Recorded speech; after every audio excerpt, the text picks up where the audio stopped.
ഒറ്റയടിക്ക് അങ്ങനെ നമുക്ക് വിശ്വസിക്കാൻ കഴിയുന്ന ഒരു സാഹചര്യമില്ല. അത് സത്യം പറയണമല്ലോ. ഇപ്പൊ ആ മാധ്യമ സ്ഥാപനത്തിന്റെ കാര്യമല്ല ഞാൻ പറയുന്നത്. കാരണം അവിടെ ഈ പറഞ്ഞ മട്ടിലുള്ള ചർച്ചകളൊന്നും ഇതുവരെ തുടങ്ങിയിട്ടില്ല. ഡൽഹിയിൽ നിന്നൊക്കെ പ്രശാന്ത് രഘുവംശം, ഏഷ്യാനെറ്റ് ന്യൂസ്, ന്യൂഡൽഹിയിൽ നിന്ന് നമ്മൾ കേൾക്കുന്നത് എന്തെങ്കിലും ഒരു ഇടതുപക്ഷത്തെക്കുറിച്ചുള്ള ഇടതുപക്ഷത്തെ എന്നുള്ള ഒരു വാർത്ത അവതരിപ്പിക്കും. കാരണം അതിന് അത്രയും വാർത്താ പ്രാധാന്യമുണ്ട്, അത് അത്രയും ആളുകൾ കേൾക്കാൻ ആഗ്രഹിക്കുന്നു എന്നുള്ളതുകൊണ്ടാണ്. പ്രശാന്ത് രഘുവംശം ഇടതുപക്ഷത്തെക്കുറിച്ചുള്ള എന്തെങ്കിലും ഒരു വാർത്ത ചെയ്യുന്നത് കണ്ട കാലം മറന്നു. കേരളത്തിൽ ഒരു ടെലിവിഷൻ ചാനലിൽ പ്രധാനമന്ത്രിയുടെ അഭിമുഖം പോയി. ആ അഭിമുഖത്തിൽ നിങ്ങൾ കണ്ടാൽ മനസ്സിലാവും എൻക്രെഡിറ്റ് ഇല്ല. കാരണം അത് വെക്കാൻ കഴിയില്ല. കാരണം ഇതൊരു പാക്കേജായി എഡിറ്റ് ചെയ്ത് ഈ മാധ്യമങ്ങൾക്ക് ലഭിച്ചിരിക്കുന്നതാണ്.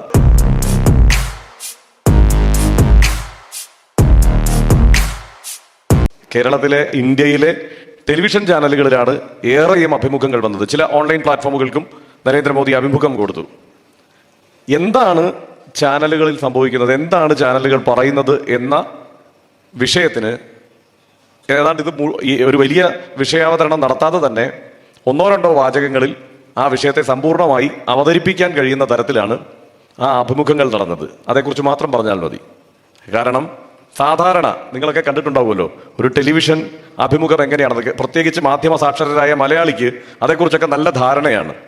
കാരണം ഒരു ടെലിവിഷൻ അഭിമുഖത്തിന് ഇപ്പോൾ ഞാൻ ജോലി ചെയ്യുന്ന മാധ്യമ സ്ഥാപനത്തിൽ നിന്നോ, അതല്ലെങ്കിൽ മുമ്പ് ജോലി ചെയ്തിരുന്ന മാധ്യമ സ്ഥാപനത്തിൽ നിന്നോ, അല്ലെങ്കിൽ ഈ ഓൺലൈൻ ചാനലുകളിൽ നിന്നോ ഒക്കെ ഒരു അഭിമുഖത്തിന് പോകുമ്പോൾ ആ കൂടെ ക്യാമറമാൻ ഉണ്ടാവും, ഇല്ലേ, ഒരു പ്രൊഡ്യൂസർ ചിലപ്പോൾ ഉണ്ടാവും, ലൈറ്റൊക്കെ അറേഞ്ച് ചെയ്യാൻ വേണ്ടിയിട്ടുള്ള ആളുകൾ ചിലപ്പോൾ ഉണ്ടാവും. വളരെ മികച്ച സംവിധാനമൊക്കെ ഉള്ള ഒരു സ്ഥാപനമാണെങ്കിൽ ഇതൊക്കെ ഉണ്ടാവും. ഏറ്റവും കുറഞ്ഞ പക്ഷം 2 ക്യാമറാമാന്മാരെങ്കിലും ഉണ്ടാവും.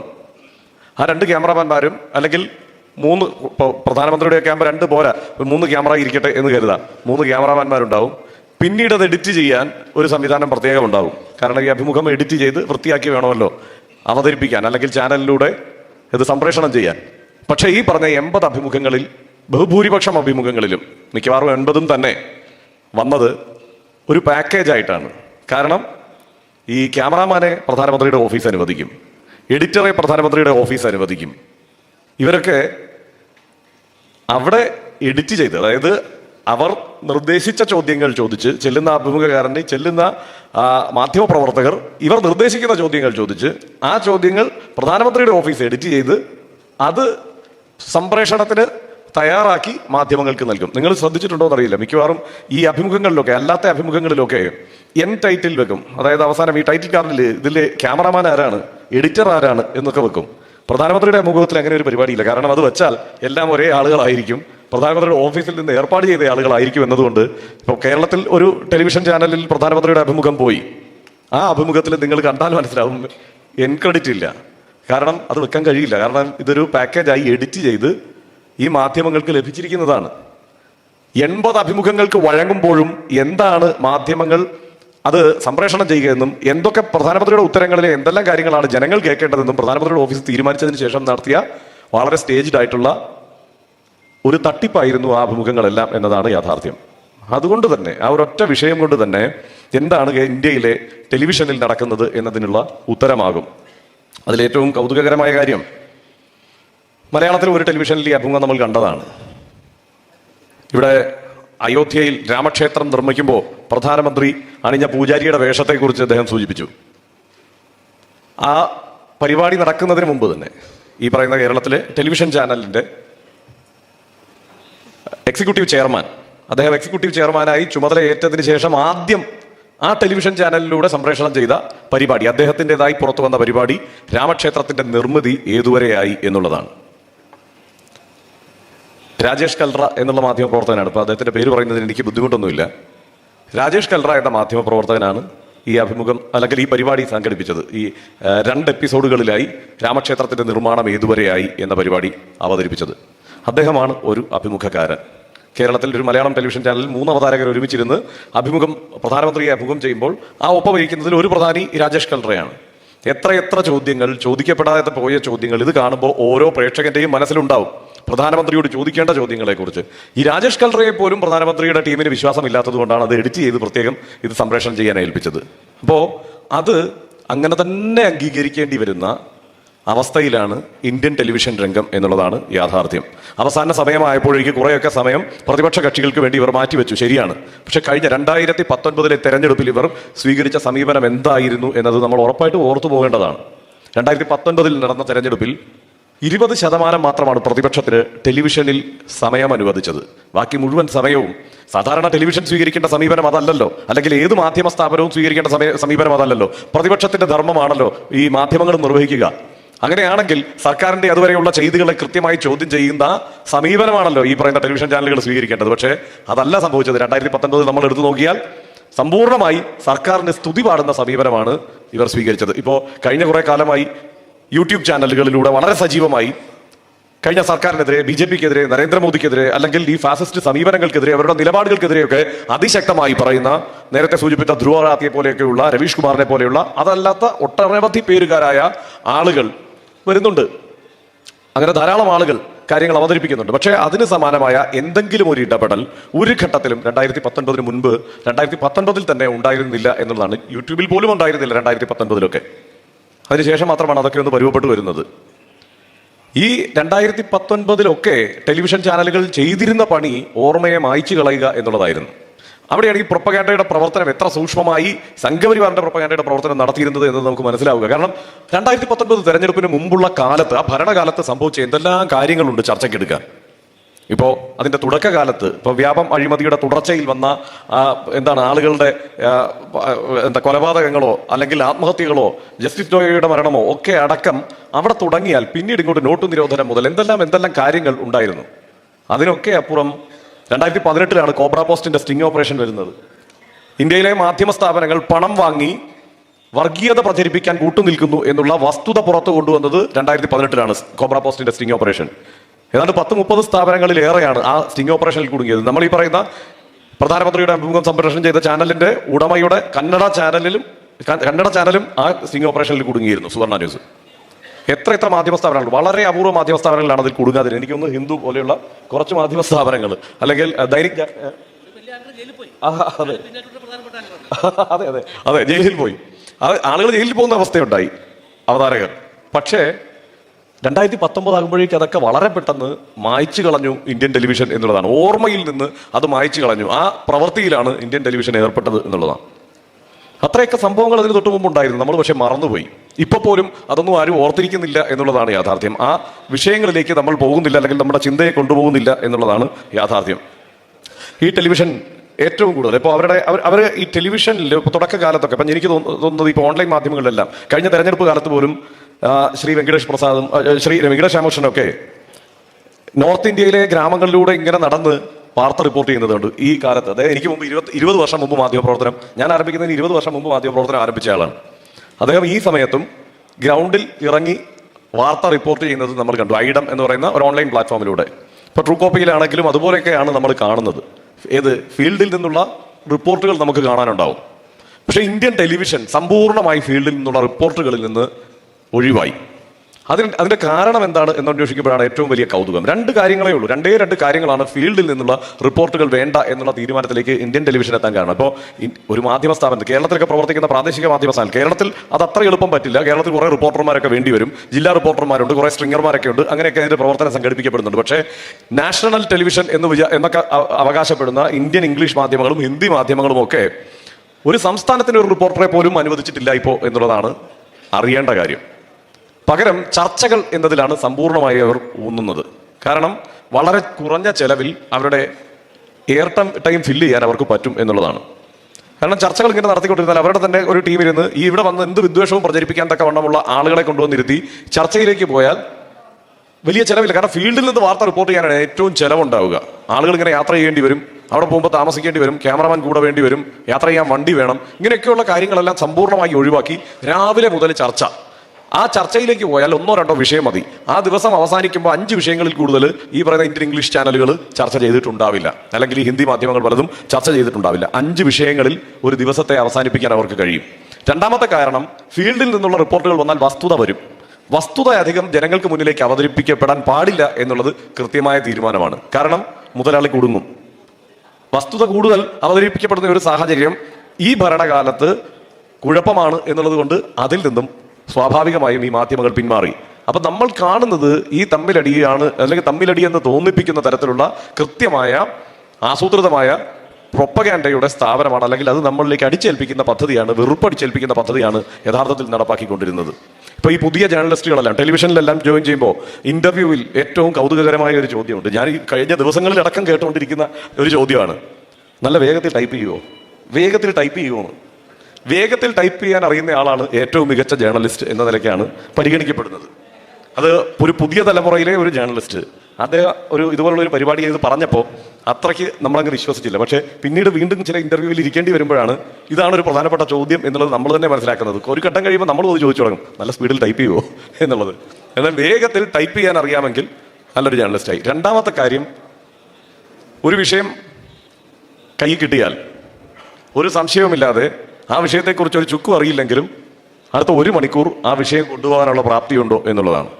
അറിയാത്ത വിഷയം 1 മണിക്കൂർ തള്ളിക്കൊണ്ടു പോകാനുള്ള പ്രാപ്തി ഉണ്ടെങ്കിൽ അയാളും മികച്ച ടെലിവിഷൻ ജേർണലിസ്റ്റായി എന്നുള്ളതാണ്. അപ്പോൾ ഇങ്ങനെയാണ് ഇപ്പോൾ ഈ തെരഞ്ഞെടുപ്പ് തന്നെ നടക്കുന്നത്. ഇപ്പോൾ അതിന് കുറെ ഒരു പരിധി വരെ കാരണക്കാർ ഈ കേരളത്തിലെ സാഹചര്യത്തിൽ നോക്കിയാൽ ഇവിടുത്തെ ഇടതുപക്ഷം കൂടിയാണ് എന്ന് പറയേണ്ടി വരും. 2 കാരണങ്ങളാണ്. ഒന്ന്, മാധ്യമ പ്രവർത്തനം എന്നത് ഏറ്റവും മോശം സംഗതിയാണ് എന്നൊരു സംശയവുമില്ലാതെ കേരളത്തിലെ ഇടതുപക്ഷം സ്ഥാപിച്ചെടുത്തു എന്ന് തന്നെ പറയണം. കാരണം ഞാൻ എൻ്റെ ചുറ്റും നോക്കുമ്പോൾ, അത്തരം മാധ്യമ സ്ഥാപനങ്ങളിലെല്ലാം നോക്കുമ്പോൾ, ആ നിലയ്ക്ക് ഇടതുപക്ഷത്ത് നിന്ന് ആ ബോധത്തോടെ വരുന്ന ആളുകളേ ഇല്ലാതായി കഴിഞ്ഞു ന്യൂസ് ഡെസ്കുകളിൽ എന്ന് പറയാം. കാരണം ഇവർ തന്നെ പറഞ്ഞുകൊണ്ടിരിക്കുകയാണല്ലോ നിരന്തരം ഇത് ഏറ്റവും വൃത്തികെട്ട ഒരു പരിപാടിയാണ് എന്നുള്ളത് സ്ഥാപിച്ച് ഇങ്ങനെ പറഞ്ഞുകൊണ്ടിരിക്കുന്നത് കൊണ്ട് ശരിയാണ്. അനാവശ്യമായുള്ള ആക്രമണം അല്ലെങ്കിൽ ഒരു വസ്തുതയും ഇല്ലാതെ റിപ്പോർട്ടിങ്. ഇപ്പോൾ നമ്മൾ തന്നെ മാധ്യമപ്രവർത്തനത്തിലേക്ക് വരുന്നതിന് മുൻപാണ് നമ്മൾ ബിരിയാണി ചെമ്പിലെ സ്വർണ്ണക്കടത്തോ അല്ലെങ്കിൽ ഈന്തപ്പഴത്തിലെ സ്വർണ്ണക്കടത്തോ അതല്ലെങ്കിൽ ഖുർആനകത്തെ സ്വർണ്ണക്കടത്തോ ഒക്കെ കാണുന്നതെങ്കിൽ ഇത്രയും വൃത്തികെട്ട ഒരു പരിപാടി വേറെ ഇല്ല എന്ന് തന്നെ നമ്മൾ വിലയിരുത്തും. പക്ഷേ എന്താ പ്രശ്നം എന്ന് വെച്ച് കഴിഞ്ഞാൽ, ഇപ്പോഴും സ്വാധീനശേഷിയുള്ള ഇപ്പോഴും ജനങ്ങളിൽ ഒരു അഭിപ്രായ രൂപീകരണത്തിന് ഏറ്റവും കൂടുതൽ സാധ്യത കൽപ്പിക്കപ്പെടുന്ന ഈ മാധ്യമങ്ങളിൽ നിന്ന് സമ്പൂർണ്ണമായി ഇടതുപക്ഷം ഒഴിഞ്ഞുപോയി എന്നുള്ളതാണ്. 1, ഇടതുപക്ഷം ഒഴിഞ്ഞുപോയി. 2, ഒഴിവാക്കി വിട്ടു. മുതലാളിമാർക്ക് വേണ്ട. അതുപോലെ തന്നെ ഇപ്പോൾ ലെഫ്റ്റ് ബീറ്റ്, പണ്ടത്തെ ഏറ്റവും പ്രധാനപ്പെട്ട, നിങ്ങളിപ്പോൾ കേൾക്കുന്ന പല പേരുകളുണ്ട്. കേരളത്തിൽ പോലും ഇടതുപക്ഷത്ത് നിന്നുള്ള വാർത്തകൾ നിരന്തരം ചെയ്തുകൊണ്ടിരുന്ന മാധ്യമപ്രവർത്തകരെ നമ്മൾ കണ്ടിട്ടുണ്ട്. ടെലിവിഷനിൽ, ഞാൻ അല്ലാത്ത കാര്യം ഇപ്പോൾ തൽക്കാലം പറയുന്നില്ല, പക്ഷേ ടെലിവിഷനിലെ മാധ്യമപ്രവർത്തകരെ നമ്മൾ കണ്ടിട്ടുണ്ട്. ഡൽഹിയിൽ നിന്നൊക്കെ പ്രശാന്ത് രഘുവംശം, ഏഷ്യാനെറ്റ് ന്യൂസ്, ന്യൂഡൽഹിയിൽ നിന്ന് നമ്മൾ കേൾക്കുന്നത് എന്തെങ്കിലും ഒരു ഇടതുപക്ഷത്തെ എന്നുള്ള ഒരു വാർത്ത അവതരിപ്പിക്കും. കാരണം അതിന് അത്രയും വാർത്താ പ്രാധാന്യമുണ്ട്, അത് അത്രയും ആളുകൾ കേൾക്കാൻ ആഗ്രഹിക്കുന്നു എന്നുള്ളത് കണ്ടാണ്. പ്രശാന്ത് രഘുവംശം ഇടതുപക്ഷത്തെക്കുറിച്ചുള്ള എന്തെങ്കിലും ഒരു വാർത്ത ചെയ്യുന്നത് കണ്ട കാലം മറന്നു. കാരണം അവിടെ വേറെ പല കാര്യങ്ങളുമാണ്. അവിടെ ഇപ്പം കേന്ദ്ര സർക്കാരിന്റെ രൂപീകരണം അല്ലെങ്കിൽ അവിടുത്തെ ഒരു സർക്കാരിന്റെ അട്ടിമറി, മറ്റ് വേറെ പല തലത്തിലേക്ക് കാര്യങ്ങൾ തന്നെ ഒഴിഞ്ഞുപോയി. ദ ഹിന്ദു പത്രത്തിൽ അദ്ദേഹം ഡെപ്യൂട്ടി എഡിറ്ററാണ് തോന്നുന്നത്, ജിഗീഷ്, അദ്ദേഹം എഴുതിയ ഒരു ആർട്ടിക്കിൾ, ഹിന്ദുവിൽ തന്നെയാണ് എഴുതിയത്, കഴിഞ്ഞ കുറച്ച് നാൾ മുമ്പാണ്. അതിൽ പറഞ്ഞിരിക്കുന്നത് CITUവിൻ്റെ ഒരു വാർത്താ സമ്മേളനം ഡൽഹിയിൽ വിളിച്ചു ചേർത്തു. ആ വാർത്താ സമ്മേളനത്തിൽ, പണ്ടൊക്കെ CITUവിൻ്റെ വാർത്താ സമ്മേളനം എന്ന് പറഞ്ഞാൽ ഇന്ത്യയിലെ മുഴുവൻ മാധ്യമങ്ങളും പങ്കെടുക്കുന്ന ഒരു വാർത്താ സമ്മേളനമായിരിക്കും, ദേശീയ നേതൃത്വത്തിൻ്റെ ഒരു വാർത്താ സമ്മേളനം. ആ വാർത്താ സമ്മേളനത്തിന് ഇദ്ദേഹം, ഏതായാലും CITUവിൻ്റെ വാർത്താ സമ്മേളനമല്ലേ, അത് റിപ്പോർട്ട് ചെയ്യാനുള്ള തീരുമാനവുമായി അദ്ദേഹം അവിടെ എത്തിയപ്പോൾ അദ്ദേഹം മാത്രമേ ഉള്ളൂ. അവസാനം സംഘാടകർ ബേജാറിലായി. കാരണം വാർത്താ സമ്മേളനം വിളിച്ചവർ ആകെ പ്രശ്നത്തിലായി. കാരണം ഒരാളെ വെച്ചിട്ടൊരു വാർത്താ സമ്മേളനം നടത്തുക എന്ന് പറയുന്നത് പ്രശ്നമാണല്ലോ. അവരെ വിടുന്നോ, അവർ ഒരു പ്രാദേശിക കേബിൾ ചാനലിൻ്റെ റിപ്പോർട്ടറെ വിളിച്ചുകൊണ്ട് വന്നു. എന്നിട്ട് ഈ 2 പേരെ വെച്ചുകൊണ്ട് വാർത്താ സമ്മേളനം നടത്തി. ഈ പ്രാധാന്യമേ ഇന്നിപ്പോൾ ഇന്ത്യയിലെ ഈ പറയുന്ന ഇംഗ്ലീഷ് മാധ്യമങ്ങളായിക്കോട്ടെ, ഇവിടെ കേരളത്തിൽ നിന്ന് ഡൽഹിയിൽ പോയി പണിയെടുക്കുന്ന മാധ്യമങ്ങളായിക്കോട്ടെ, ഇവരെല്ലാം ഇടതുപക്ഷത്തിന് നൽകുന്നുള്ളൂ എന്നുള്ളതാണ്. അത് മനഃപൂർവ്വം നൽകാതിരിക്കുന്നില്ല, അല്ലെങ്കിൽ അതിന്റെ പ്രസക്തി നഷ്ടപ്പെട്ടത് കൊണ്ടല്ല. കാരണം ഇപ്പോൾ കഴിഞ്ഞ കുറെ കാലം ആയി നിങ്ങൾ എടുത്ത് നോക്കിക്കഴിഞ്ഞാൽ, ഇപ്പോൾ കർഷക പ്രക്ഷോഭമാണ് കേന്ദ്ര സർക്കാർ സമ്പൂർണ്ണമായി എന്ന് പരാജയപ്പെട്ടു എന്ന് തൽക്കാലമെങ്കിലും പറയാവുന്ന തരത്തിലുള്ള ഒരു പ്രക്ഷോഭം ഉണ്ടായത്. ആ പ്രക്ഷോഭത്തിന്റെ മുഴുവൻ ബുദ്ധിയും ഇടതുപക്ഷത്തു നിന്ന് തന്നെ ഉള്ളതായിരുന്നു എന്നുള്ള കാര്യത്തിൽ ഒരു സംശയമില്ല. ഇപ്പോഴും ഉയർന്നു വരുന്ന സമരങ്ങൾക്കെല്ലാം പിന്നിൽ, പ്രതിപക്ഷ ശബ്ദങ്ങൾക്ക് പിന്നിലെല്ലാം, പ്രതിഷേധങ്ങൾക്ക് പിന്നിലെല്ലാം ഇടതുപക്ഷത്തിന്റെ ഉറച്ച നിലപാടുകളുണ്ട്, അല്ലെങ്കിൽ അവരുടെ പദ്ധതിയുണ്ട്. പക്ഷേ അത് ആ മട്ടിൽ ഒരിടത്തും ഉണ്ടാവില്ല മാധ്യമങ്ങളിൽ പ്രത്യേകിച്ച്. കാരണം അങ്ങനെ ഇടതുപക്ഷത്തിന്റെ ഒരു പ്രസൻസ് മാധ്യമങ്ങൾ ആഗ്രഹിക്കുന്നില്ല എന്നുള്ളതാണ് യാഥാർത്ഥ്യം. ഒരു ഭാഗത്ത് മാധ്യമങ്ങളുടെ ഉടമകളോ ഭരണകൂടമോ അത് ആഗ്രഹിക്കുന്നില്ല, മറുഭാഗത്ത് ഇടതുപക്ഷവും ആഗ്രഹിക്കുന്നില്ല.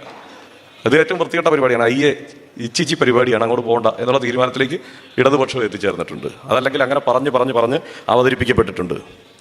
ഞാൻ ഇപ്പോൾ ഈ വേദിയിൽ ഇങ്ങനെ ഒരു പരിപാടിയിൽ പങ്കെടുത്ത് ഇറങ്ങുമ്പോൾ ഒരുപക്ഷെ ഇടതുപക്ഷം ചോദിക്കുന്നത് എങ്ങനെ മനില സി മോഹൻ ഇപ്പോൾ ഇങ്ങനെ ഒരു വേദി പങ്കിടാൻ നിനക്ക് കഴിഞ്ഞു എന്നുള്ളതായിരിക്കും. കാരണം അങ്ങനെയാണ് ഒറ്റയടിക്ക് കാര്യങ്ങളെ ഈ ഇടതുപക്ഷം തന്നെ അവതരിപ്പിക്കുന്നത് എന്നുള്ള പ്രശ്നമുണ്ട്. അപ്പോൾ ഈ ടെലിവിഷനിൽ ഒരു 5 വർഷത്തിനകം ഇടതുപക്ഷം സമ്പൂർണ്ണമായി തന്നെ ഏതാണ്ട് അതിൻ്റെ ഒരു അവസ്ഥയിലേക്ക് എത്തിച്ചേർന്നിരുന്നത് സമ്പൂർണ്ണമായി തന്നെ ഇന്ത്യൻ ന്യൂസ് റൂമുകളിൽ നിന്ന് ഒഴിവാകും, ഇല്ലാതെയാകും. ഈ ടെലിവിഷനുകളുടെ പ്രവർത്തനം, ടെലിവിഷനിൽ നിന്ന് ഇച്ചിരി തെന്നിപ്പോയി.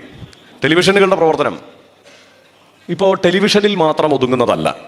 ഈ ടെലിവിഷനൊപ്പം തന്നെ അവർ സോഷ്യൽ മീഡിയയെ കൂടി ഒപ്പം നിർത്തിയാണ് എല്ലാ കാര്യങ്ങളും നടത്തുന്നത്. അതായത് ഒരു മാധ്യമ സ്ഥാപനം ആരംഭിച്ചാൽ, ഒരു ടെലിവിഷൻ ചാനൽ ആരംഭിച്ചാൽ ആദ്യത്തെ വരുമാനം വരുന്നത് ഇപ്പോൾ പരസ്യ വരുമാനം എന്നുള്ളതിലേക്കല്ല, സോഷ്യൽ മീഡിയയിൽ നിന്ന് എന്ത് വരുമാനം വരും എന്നുള്ളതാണ്. സോഷ്യൽ മീഡിയയാണ് അവർ ഏറ്റവും കൂടുതൽ ഫോക്കസ് ചെയ്യുക. ആ സോഷ്യൽ മീഡിയ ഫോക്കസ് ചെയ്യാൻ പല പരിപാടികളുണ്ട്. അതിലൊരു പ്രധാനപ്പെട്ട സംഗതിയാണ് ഈ വൈറൽ കണ്ടന്റ് ഉണ്ടാവുക എന്നുള്ളത്. ടെലിവിഷനിൽ ഉണ്ടാകുന്ന വൈറൽ കണ്ടന്റാണ് ടെലിവിഷന്റെ ബ്രാൻഡിങ്ങിനെയും സഹായിക്കുക ഇപ്പോൾ. കാരണം സോഷ്യൽ മീഡിയയിലൂടെയാണ്. ഇപ്പോൾ കഴിഞ്ഞ ദിവസം ഈ എഡിറ്റർമാരുടെ ഒരു മീറ്റിംഗിൽ, അതായത് ഈ കോളേജുകളിൽ നിന്നെത്തിയ മാഗസിൻ എഡിറ്റർമാരുടെ ഒരു ക്ലാസ്സിൽ ഞാൻ പങ്കെടുത്തു. അവർ മാഗസിൻ എഡിറ്റർമാരാണ്. അതായത് വേണമെങ്കിൽ അവരെ മാധ്യമപ്രവർത്തകർ തന്നെയാണല്ലോ വിശേഷിപ്പിക്കേണ്ടത്. മാഗസിൻ എഡിറ്റർമാരാണ്, വിവിധ സംഘടനകളിൽ പ്രവർത്തിച്ചു വരുന്നവരാണ്. ഒരു യൂണിവേഴ്സിറ്റിയിലെ മാഗസിൻ എഡിറ്റർമാരുടെ ഒരു ക്ലാസ്സിൽ പങ്കെടുത്ത് അവരോട് ചോദിച്ചു, നിങ്ങൾ ഏത് വാർത്ത അറിയുന്ന മാധ്യമം ഏതാണ്? ടെലിവിഷനിൽ നിന്നാണോ വാർത്ത അറിയുന്നത്? ഒരാൾ പോലും ടെലിവിഷനിൽ നിന്ന് വാർത്ത അറിയുന്നില്ല, ഒരാൾ പോലും ഇല്ല. ആ ഒരു 100 പേർക്ക് മേൽ അവിടെ പങ്കെടുക്കുന്നുണ്ട്, ഒരാൾ പോലും ടെലിവിഷനിൽ നിന്നല്ല വാർത്ത അറിയുന്നത്. അപ്പോൾ പത്രത്തിൽ നിന്നായിരിക്കും. അപ്പോൾ പത്രം വായിക്കുന്ന ഒരാളുണ്ട്, ആ 100 പേരിൽ പത്രം വായിക്കുന്ന ഒരാളുണ്ട്. പത്രം എല്ലാവരുടെയും വീട്ടിലുണ്ട്. അവിടെ വന്ന മുഴുവൻ പേരുടെയും വീട്ടിൽ പത്രം വരുത്തുന്നുണ്ട്. എല്ലാവരുടെയും വീട്ടിൽ തന്നെ ടെലിവിഷൻ ഉണ്ട്. അപ്പൊ ഇത് രണ്ടുമല്ല അവർ വാർത്ത അറിയുന്ന മാധ്യമങ്ങൾ. അപ്പൊ പിന്നെ എങ്ങനെയാണ്? കാരണം ഞാൻ വിചാരിച്ചു ഇനിയിപ്പം വെബ്സൈറ്റുകളിൽ പോയിട്ട് വെബ്സൈറ്റിൽ പരതിയായിരിക്കും ഈ വാർത്തകൾ കണ്ടെത്തുക. വെബ്സൈറ്റിൽ നോക്കിയിട്ടാണോ എന്ന് ചോദിച്ചപ്പോൾ അല്ല, അങ്ങനെയും അല്ല വാർത്ത അറിയുന്നത്. പക്ഷെ ഇവർ വാർത്ത അറിയുന്നുണ്ട്. അതെങ്ങനെയാണ്? ഇൻസ്റ്റാഗ്രാം വഴിയാണ്, റീൽസിലൂടെയും ട്രോളിലൂടെയുമാണ് വാർത്ത അറിയുന്നത്. അപ്പോൾ ആ വാർത്തയുടെ വസ്തുത എങ്ങനെ അറിയാം? അപ്പോൾ അവർ പറഞ്ഞു, അത് നമ്മൾ ട്രോളിലൊക്കെ ഒരു വാർത്ത കാണുമ്പോൾ അതെന്താണ് വാർത്ത എന്നന്വേഷിച്ച് വേറെ പല സ്ഥലത്തും പോയി നോക്കും. അങ്ങനെയാണ് ആ വാർത്തയെ അറിയുക. അതല്ലെങ്കിൽ ചാനലുകൾ തന്നെ ഇതിനെ ചെറിയ റീൽസിന്റെ രൂപത്തിൽ അവതരിപ്പിക്കുന്നുണ്ട്. ആ റീൽസ് കണ്ടിട്ടാണ് വാർത്ത അറിയുക. അതിന്റെ വിശദാംശങ്ങൾ അറിയണമെങ്കിൽ അങ്ങോട്ട് പോയി അന്വേഷിക്കും. അങ്ങനെ അന്വേഷിക്കുന്ന വളരെ കുറച്ച് പേരേ ഉള്ളൂ. അങ്ങനെ അന്വേഷിക്കുന്ന കുറച്ച് പേരാണ് ഇവിടെ എഡിറ്റർമാരായിട്ടൊക്കെ ഇരിക്കുന്നത്, ഈ മാഗസിൻ എഡിറ്റർമാരായിട്ടൊക്കെ ജയിച്ചു വന്ന് ഇവിടെ ഇരിക്കുന്നത്. അതാണ് അവസ്ഥ. അപ്പോൾ അങ്ങനെ വാർത്തയെ അറിയുമ്പോൾ ആ സോഷ്യൽ മീഡിയയെ കൂടിയാണ് ടെലിവിഷനുകൾ പൂർണ്ണമായും വിടുന്നത്. അപ്പോൾ സോഷ്യൽ മീഡിയയ്ക്ക് വേണ്ട കണ്ടന്റ് ഉൽപ്പാദിപ്പിക്കുന്ന ഒരു സ്ഥലമായിട്ടാണ് ടെലിവിഷൻ മാറിയിരിക്കുന്നത്. എല്ലാ പാർട്ടിക്കാർക്കും വേണ്ട കണ്ടന്റ് അവർ തരും. ഇപ്പോൾ കേരളത്തിലെ ഒരു പ്രമുഖ മാധ്യമ സ്ഥാപനം, ഒരു ടെലിവിഷൻ ചാനലിൽ നടക്കുന്ന ഒരു വൈകിട്ടത്തെ ചർച്ചയ്ക്ക് ഏതൊക്കെ രാഷ്ട്രീയ പാർട്ടിക്കാർ വരുന്നോ ആ എല്ലാ രാഷ്ട്രീയ പാർട്ടികൾക്കും വേണ്ട വൈറൽ കണ്ടന്റ് ഇവർ തന്നെ മുറിച്ച് കൊടുക്കും. അതവർ പ്രചരിപ്പിച്ചോളും. ഇങ്ങനെയാണ് കാര്യങ്ങൾ നടക്കുന്നത്. എന്നാലോ ഈ ചർച്ചകളെല്ലാം വളരെ സ്വതന്ത്രമായ ചർച്ചകളാണോ? നിഷ്പക്ഷം എന്ന് പറയുന്നില്ല, വളരെ സ്വതന്ത്രമായ മട്ടിൽ അവതരിപ്പിക്കപ്പെടുന്ന ചർച്ചകളാണോ? അങ്ങനെയല്ല. വളരെ കൃത്യമായി ഇടതുപക്ഷത്തെ സമ്പൂർണ്ണമായി ആക്രമിക്കുക എന്നുള്ള ലക്ഷ്യത്തോടെ തന്നെ ആസൂത്രണം ചെയ്ത ചർച്ചകളാണ് ബഹുഭൂരിപക്ഷവും ഇവിടെ നടക്കുന്നത്. എത്രാമത്തെ മിനിറ്റിൽ എന്ത് ചോദ്യം ആര് ചോദിക്കണം എന്നുള്ളത്, അല്ലെങ്കിൽ ആര് ചോദിക്കും എന്നുള്ളത് അവിടെ ഇരിക്കുന്ന ഇടതുപക്ഷത്തിന്റെ പ്രതിനിധി അല്ലാതെ ബാക്കി മുഴുവൻ പേർക്കും അറിയാം. അത്രയ്ക്ക് ആസൂത്രിതമായി നടക്കുന്ന ചർച്ചകൾ ഇവിടെയുണ്ട്. ഏത് ബൈറ്റ് എവിടെ പ്ലേ ചെയ്യും, ഈ ചർച്ചയ്ക്കിടയിൽ എവിടെ പ്ലേ ചെയ്യുമെന്നും അത് പ്ലേ ചെയ്യുമ്പോൾ അവിടെ ആര് എന്ത് മറുപടി പറയണമെന്നും പോലും മുമ്പേ തീരുമാനിക്കപ്പെടുന്ന ചർച്ചകൾ ഉണ്ട് കേരളത്തിൽ. ഇന്ത്യയിലും ഇന്ത്യൻ മാധ്യമങ്ങളിലും ഇങ്ങനെയൊക്കെ തന്നെയാണ്. അപ്പൊ ഈ കേരളത്തിലെ അവസ്ഥ ഇതാണെങ്കിൽ ഇന്ത്യൻ മാധ്യമങ്ങളിൽ പൊതുവെ അവസ്ഥ എന്തായിരിക്കും എന്നുള്ളതാണ്. അത് ജനാധിപത്യത്തെ സമ്പൂർണ്ണമായി തകർച്ചയിലേക്ക് നയിക്കുമ്പോൾ പൊട്ടിച്ചിരിച്ച് കൈയടിക്കാൻ പറ്റുന്നത് ഇന്ത്യയിലെ ടെലിവിഷൻ ജേർണലിസ്റ്റുകൾക്ക് മാത്രമായിരിക്കും. കാരണം ഗോവ ഇലക്ഷൻ നടക്കുന്നു, അവിടെ BJP വലിയ പരാജയത്തിലേക്ക് പോകുന്നു. ആ പരാജയത്തിലേക്ക് പോയിക്കൊണ്ടിരിക്കുമ്പോൾ BJP തോൽക്കുമെന്ന് ഉറപ്പാണ്. അപ്പോൾ ടൈംസ് നൗ ചാനലിൽ ഇരുന്നിട്ട് സംബിത് പാത്ര പറയുകയാണ്, എന്ത് വന്നാലും ഞങ്ങൾ സർക്കാർ രൂപീകരിക്കും എന്ന്. അപ്പോൾ അതിന്റെ എഡിറ്റർ ചോദിക്കുകയാണ്, പർച്ചേസ് ചെയ്യുമോന്ന്. ഒരു സംശയമില്ല അവർക്ക് ആ ചോദ്യം ചോദിക്കാൻ. എന്നിട്ട് ഇവർ പൊട്ടിച്ചിരിക്കുകയാണ്. അതായത് നമ്മളിവിടെ ഒരു പഞ്ചായത്ത് മെമ്പർ കൂറുമാറിയാൽ ഇവിടെ എത്ര വലിയ പ്രശ്നമാണ്. ജനാധിപത്യത്തെ എങ്ങനെ ഭയങ്കരമായി ഇന്ത്യൻ ജനാധിപത്യത്തെ നശിപ്പിക്കുന്ന പരിപാടിയാണ് പഞ്ചായത്ത് മെമ്പർ ചെയ്തതെന്നുള്ള ബോധ്യത്തിലാണല്ലോ നമ്മൾ നിൽക്കുക. പക്ഷേ ഇവിടെ ഒരു സർക്കാരിനെ സമ്പൂർണ്ണമായി അട്ടിമറിക്കാൻ പോകുന്നു എന്ന് മുമ്പേ പ്രഖ്യാപിക്കുകയാണ് ആ പാർട്ടിയുടെ വക്താവ്. അതിനൊപ്പം ചേർന്ന് ആഘോഷിച്ച് കൈയടിച്ച് പൊട്ടിച്ചിരിക്കുകയാണ് അടുത്ത എഡിറ്റർ. ഇതാണ് അവസ്ഥ. ഇന്ത്യൻ ടെലിവിഷനിൽ ഞാനതാ പറഞ്ഞത്, ഇങ്ങനെ സംസാരിച്ച് വന്നാൽ ഇന്ത്യൻ ടെലിവിഷനിൽ സംഭവിക്കുന്നത് എന്തെന്നുള്ള വിഷയം തന്നെ അബദ്ധമാണ്. ആ സംസാരിച്ച് വന്നു കഴിഞ്ഞാൽ ഈ മൊത്തം ഈ സെമിനാറിൻ്റെയും ഈ സംസാരത്തിൻ്റെയും ഒക്കെ നിലവാരം താഴേക്ക് പോവുക എന്നുള്ളതാണ് സംഭവിക്കുക. പക്ഷെ ഇത് ഈ പറഞ്ഞ 30,000 കോടി രൂപയുടെ പരസ്യം കിടക്കുന്ന ഒരു സ്ഥലമാണ്. 30,000 കോടി രൂപയ്ക്ക് മേൽ പരസ്യം എന്നുള്ളത് ഈ ടെലിവിഷനിൽ സംഭവിക്കുന്നുണ്ട്. ഇതിൽ 300ഓളം ചാനലുകൾ ദിവസവും ഉത്സാഹത്തോടെ വാർത്ത നിങ്ങൾക്ക് മുന്നിൽ എത്തിക്കുന്നുണ്ട്. ഇതിൽ അപ്പൊ എത്രയധികമാണ് തെറ്റായ അർത്ഥസത്യങ്ങളും നുണയും എത്രയധികമാണ് ഇവർ കൊണ്ട് തള്ളുന്നത് എന്നുള്ളത് നിങ്ങൾ നോക്കണം. ഇപ്പൊ ഈ ധ്രുവറാത്തിയുടെ കാര്യമൊക്കെ പറഞ്ഞു. കഴിഞ്ഞ ദിവസം ഒരു ചാനലിൽ കാണുന്ന ചർച്ച, ധ്രുവറാത്തിയെ പോലെയുള്ള, രവീഷ് കുമാറിനെ പോലെയുള്ള കുറേ ആളുകളുടെ ലിസ്റ്റ് എടുക്കുന്നു. ഏറ്റവും മുന്നിൽ നിൽക്കുന്ന ഇത്തരം പൊളിറ്റിക്കൽ കണ്ടന്റ് അവതരിപ്പിക്കുന്ന യൂട്യൂബ് ചാനലുകളെല്ലാം എടുക്കുമ്പോൾ ആദ്യത്തെ 10-25 സ്ഥാനങ്ങളിൽ മൊത്തം ഈ സർക്കാർ വിരുദ്ധത പറയുന്നവരാണ് എന്നുള്ളൊരു കണ്ടെത്തലിലേക്കാണ് അവരെത്തുന്നത്. അതായത് അവർ അത്ഭുതത്തോടെ ചോദിക്കണം, ഇവർക്ക് എങ്ങനെയാണ് ഇത്രയും വ്യൂവർഷിപ്പ് ഉണ്ടാവുക? ഇത് വല്ല ബോട്ടോ മറ്റേതെങ്കിലും തരത്തിൽ അഡ്ജസ്റ്റ് ചെയ്തൊക്കെ ഉണ്ടാക്കുന്ന കൃത്രിമമായ വ്യൂവർഷിപ്പ് ആയിരിക്കുമെന്നിട്ട് ടെലിവിഷൻ ചാനൽ ചർച്ച ചെയ്യുകയാണ്. അതായത് അവർക്കൊക്കെ വിശ്വസിക്കാൻ പറ്റുന്നില്ല. പക്ഷെ സത്യം കൊടുത്താൽ, വസ്തുത എന്താണെന്ന് വെളിപ്പെടുത്തിയാൽ ജനം അത് വിശ്വസിക്കുകയും ജനം അത് മനസ്സിലാക്കുകയും ചെയ്യും എന്നുള്ളതാണ് ഉറപ്പ്. വേറൊരു ഒരു ഹിന്ദി യൂട്യൂബ് വീഡിയോ ഞാൻ കണ്ടത്, ഒരു BJP പ്രവർത്തകൻ, അയാൾ ദീർഘകാലമായി BJP പ്രവർത്തകനായിരുന്ന അയാൾ ടെലിവിഷൻ കാണുന്നത് തന്നെ നിർത്തി. BJP പ്രവർത്തകനാണ്, BJPക്ക് വോട്ട് ചെയ്യുന്ന ആളാണ്. എന്തുകൊണ്ടാണ് ടെലിവിഷൻ കാണുന്നത് നിർത്തിയെന്ന് ചോദിച്ചാൽ അദ്ദേഹം പറയുന്നത്, ഒരു മനുഷ്യൻ ഇത്രയും നല്ലവനാകാൻ പറ്റില്ല. ആര്? നരേന്ദ്രമോദിയെ കുറിച്ചാണ്. ഒരു മനുഷ്യൻ ഇത്രയും മഹാനും നല്ലവനുമാകാൻ പറ്റില്ല. ഒരാൾക്ക് എന്തെങ്കിലുമൊക്കെ കുഴപ്പം കാണും. പക്ഷേ ഈ ഒരു ടെലിവിഷൻ ചാനലും മോദി സർക്കാരിൻ്റെയോ മോദിയുടെയോ എന്തെങ്കിലും ഒരു കുഴപ്പം പറയുന്നില്ല. അതുകൊണ്ട് തന്നെ ഞാനത് കാണുന്നത് നിർത്തിയെന്ന്. അത് BJPക്കാരൻ തന്നെയാണ് പറയുന്നത്. ഇതിപ്പോൾ ഈ ഇലക്ഷൻ കാലത്ത് നമ്മൾ ഇതുകൊണ്ട് തന്നെ ഈ പറഞ്ഞ കുറേ ഹിന്ദി യൂട്യൂബ് ചാനലുകളൊക്കെ ഇരുന്ന് കണ്ട കൗതുകകരമായ ഒരു കാഴ്ചയാണ്. ചില ആളുകൾക്ക്, ഈ കോർപ്പറേറ്റുകൾ എപ്പോഴും തക്കത്തിനൊത്ത് നിൽക്കുമല്ലോ, അപ്പോൾ ചില ആളുകൾക്ക് ചില മാറ്റം സംഭവിച്ചിട്ടുണ്ട്. ഇപ്പോൾ സി ന്യൂസിലെ കാര്യം പറഞ്ഞു, ഈ സുഭാഷ് ചന്ദ്രയൊക്കെ കാര്യങ്ങളെ ഒന്ന് തിരുത്തി പറയാനൊക്കെ തയ്യാറായിട്ടുണ്ട്. കുറെ കൂടി എയർ ടൈം മറ്റ് പ്രതിപക്ഷ പാർട്ടികൾക്കൊക്കെ കൊടുക്കുന്ന സ്ഥിതി ഉണ്ടായി. പക്ഷേ നമ്മൾ ആലോചിക്കേണ്ട കാര്യം, അംബാനിക്ക് ഇവിടെ 28 ന്യൂസ് ചാനലുകളുണ്ട്. ഏറ്റവും സ്വതന്ത്രമായി പണിയെടുത്തിരുന്ന NDTV പോലെയുള്ള മാധ്യമ സ്ഥാപനങ്ങളെ അദാനി ഏറ്റെടുത്തിട്ടുണ്ട്. ഇനി അദാനി മറ്റു പ്രാദേശിക ഭാഷകളിലേക്ക് കടക്കാൻ പോവുകയാണ് എന്ന് പറയുന്നു. ഈ ടെലിവിഷൻ ചാനലുകൾ എങ്ങനെയാണ് പ്രവർത്തിക്കുന്നത്? ഇപ്പം അംബാനിയുടെ ടെലിവിഷൻ ചാനൽ എടുത്താൽ, കർഷക സമരത്തിന്റെ കാര്യം നമ്മൾ നേരത്തെ പറഞ്ഞു. കർഷക സമരം എങ്ങനെയാണ് റിപ്പോർട്ട് ചെയ്യേണ്ടത് എന്നുള്ളതിൽ അംബാനിയുടെ ടെലിവിഷൻ ചാനലിൽ നിർദ്ദേശം എത്തിയത് അവരുടെ ആസ്ഥാനത്ത് നിന്നാണ്. അതായത് ഈ 28 ടെലിവിഷൻ ചാനലുകൾ ഒരുപോലെ വേണം റിപ്പോർട്ട് ചെയ്യാൻ. സമരം അവസാനം വിജയിക്കുന്ന ഘട്ടം എത്തുമ്പോൾ അപ്പോൾ പോലും എന്ത് ടെക്സ്റ്റാണ് കൊടുക്കേണ്ടത് ബ്രേക്കിങ്ങിൽ എന്നത് ഈ 28 ചാനലുകൾക്ക് ഒരുമിച്ചാണ് കൊടുക്കുന്നത്. ആ മെസ്സേജ് നോക്കി അത് വേണം ടൈപ്പ് ചെയ്ത് കൊടുക്കാൻ. അങ്ങനെ വളരെ സൂക്ഷ്മമായി പ്രവർത്തിക്കുന്നുണ്ട് ഈ ടെലിവിഷൻ ചാനലുകൾ. ഇവരെ ഒറ്റയടിക്ക്, ഞാൻ പറഞ്ഞ ഞാനിപ്പോൾ ടെലിവിഷൻ ചാനലിൽ ജോലി ചെയ്യുന്ന ആളാണ്. ടെലിവിഷൻ ചാനലുകളെ വിശ്വസിക്കുന്നത്, അതായത് ടെലിവിഷൻ ചാനലുകൾ കാണുക, ടെലിവിഷൻ ചാനലുകളെ ഒറ്റയടിക്ക് വിശ്വസിക്കാൻ പറ്റുമോ എന്നുള്ളത് 2 വട്ടം ചിന്തിച്ച ശേഷം മറ്റു വാർത്തകൾ കൂടി അന്വേഷിച്ചറിഞ്ഞ് തീരുമാനിക്കുക എന്നുള്ളതാണ്. ഒറ്റയടിക്ക് അങ്ങനെ നമുക്ക് വിശ്വസിക്കാൻ കഴിയുന്ന ഒരു സാഹചര്യമില്ല. അത് സത്യം പറയണമല്ലോ. അപ്പൊ ആ മാധ്യമ സ്ഥാപനത്തിന്റെ കാര്യമല്ല ഞാൻ പറയുന്നത്. കാരണം അവിടെ ഈ പറഞ്ഞ മട്ടിലുള്ള ചർച്ചകളൊന്നും ഇതുവരെ തുടങ്ങിയിട്ടില്ല. ഒരു പുതിയ സ്ഥാപനമാണ്. വ്യത്യസ്തമായിരിക്കാൻ നമ്മൾ ആഗ്രഹിക്കുന്നു. സത്യസന്ധമായി വസ്തുതകൾ അവതരിപ്പിക്കണമെന്ന് നമ്മൾ ആഗ്രഹിക്കുന്നു.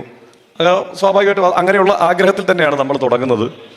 പക്ഷെ എന്താ കുഴപ്പമെന്ന് വെച്ചാൽ, ചിലപ്പോൾ ഒരു ഈ പറഞ്ഞ കബ് ജേർണലിസ്റ്റുകൾ എന്നൊക്കെ പറയുന്ന പുതുതലമുറ ആദ്യമായി പണിയെടുത്ത് തുടങ്ങുന്ന ജേർണലിസ്റ്റുകൾ ഇങ്ങനെ വരുമ്പോൾ എല്ലാ മാധ്യമ സ്ഥാപനങ്ങളും ആദ്യം പറയുന്ന ഒരു കാര്യമുണ്ട്. അവിടെ ഞാൻ ആ ഇന്റർവ്യൂവിൻ്റെ ഒപ്പം പറയേണ്ട കാര്യമാണ്. അതായത് വളരെ പോസിറ്റീവായ വാർത്തകൾ ചെയ്യണം നമ്മൾ എന്നുള്ളത്. പോസിറ്റീവായ വാർത്തകൾ വേണം നമ്മൾ ചെയ്യാൻ എന്നുള്ളത് ആദ്യം പഠിപ്പിക്കുകയാണ് ജേർണലിസ്റ്റുകളെ.